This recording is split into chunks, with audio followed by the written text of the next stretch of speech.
My name is Keith Roberts. I'm the Bethabara blacksmith, but just like the early Moravians, just because that's what I do doesn't mean that's the only thing I do.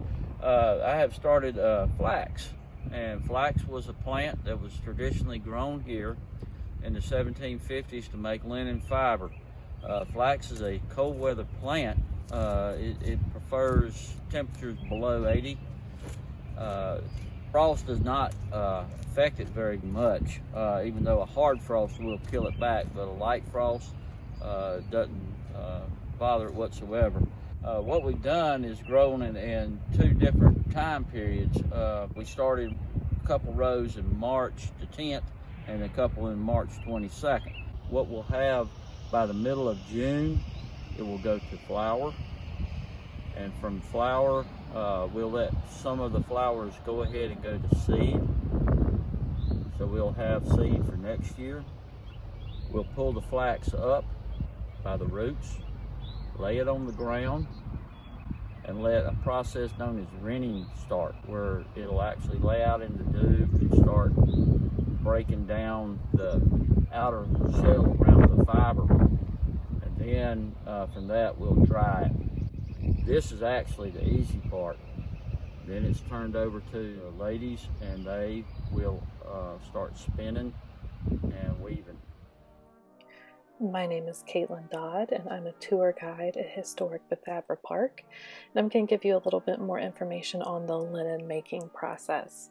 So after the flax has been retted and dried in the field, it can be stored until you're ready to go on with the next step of the process.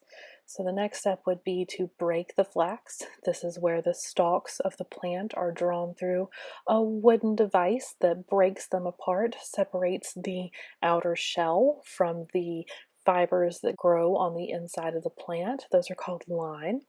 So after it's broken apart, the next step is to lay it over a wooden board called a scutching board, and use a wooden knife to beat it against the board, and that knocks off the chaff, the flaky outside shell of the plant, and leaves you with those long line fibers.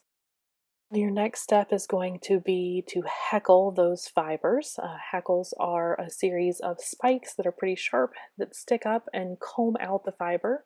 So as you're running it through, the shorter pieces of line called tow are pulled out and get stuck in the hackles. That tow can be used to spin tow rope or tow cloth sacks, but it doesn't make nice linen cloth.